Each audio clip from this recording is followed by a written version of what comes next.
up? I'm News 4's Kay Ingram, and this series is called For Your Future, where we tackle questions you might have about what life's gonna look like after the pandemic. Like what you should do if you're a recent grad. Hey Blair, how's it going? It's good. Thanks so much for having me. How are you?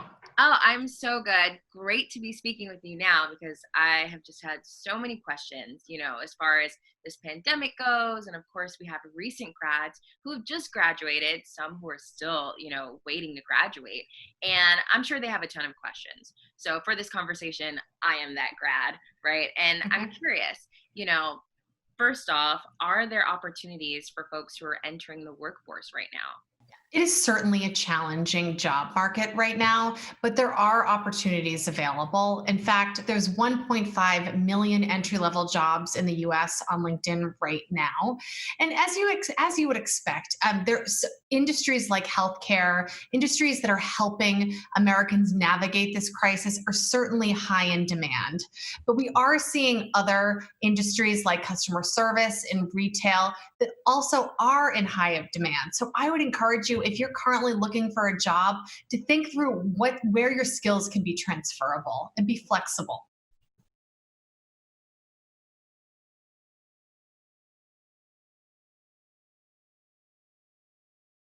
Sure. So what you want to do is have the jobs come find you. So first off, signal to recruiters. You can press a button on your LinkedIn profile that indicates that you're open to opportunities, so people reach out to you.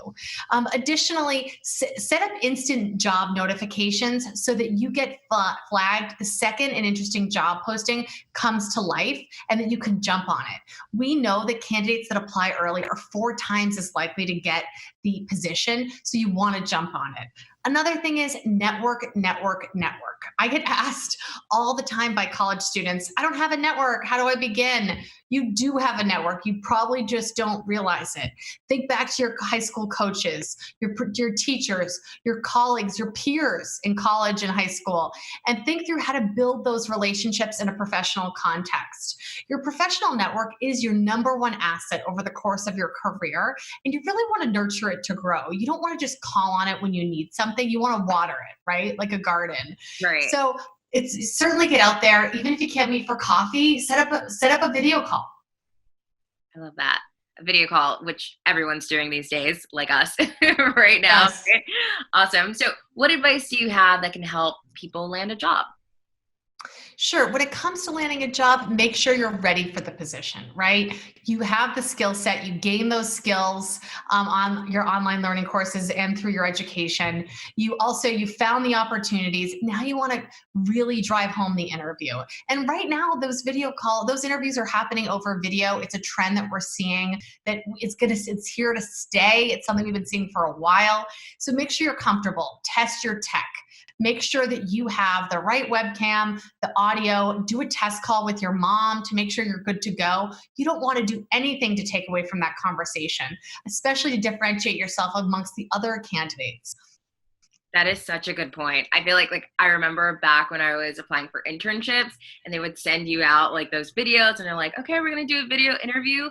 I did not feel prepared ever. But I feel like by the end of all this, like folks will be able to have a slam dunk on the Zoom interviews for sure. Is there anything special that new grads can be doing to start preparing for some of those kind of interviews? Yeah, you want to really make sure that you really think through what the candidates are what the hiring managers are looking for, looking at your skills. Make sure your LinkedIn profile is up to date. 9 times out of 10, they're going to have looked at your LinkedIn profile before they interview with you. So make sure you have a headline, you have a clear headshot, a summary. In the top of the real estate is your summary. That's your elevator pitch. And really make sure you flesh out your experience. You do have experience. Think back to all those opportunities you've had over the course of your education and really think about what you've learned from those opportunities. Also, get recommendations. We talked about coaches earlier. Ask a coach, ask a teacher to talk about what you brought to that opportunity. If you were a waitress or a waiter, put that on your resume. I waitressed in college, and it was a great opportunity to learn how to multitask, to Right. learn how to interact with people, being on the side of client service. So you really do have a lot of transferable skills. You probably just don't realize it. It's true. And I'm so glad you brought that up. Like, I was talking to one student, or a recent grad actually, just yesterday, and she was telling me, she's like, yeah, I've had very little, internship experience. But you're so right? Like, there are jobs that have transferable skills that we don't even think about. So it's such a good point. Yeah, and many entry-level positions, they know that you're coming right out of school, and they're planning to do on-the-job training. So what you want to do is really stand out, show all the skills that you have built over your education and your career experience, and then let them bring you under their wing and teach you how to bring to life those skills. On-the-job training is key. You might not find your dream job today, but work towards it and find an opportunity that will enable you to build those skills to work towards that. Yes, all you need is a launch pad sometimes, right? That's right.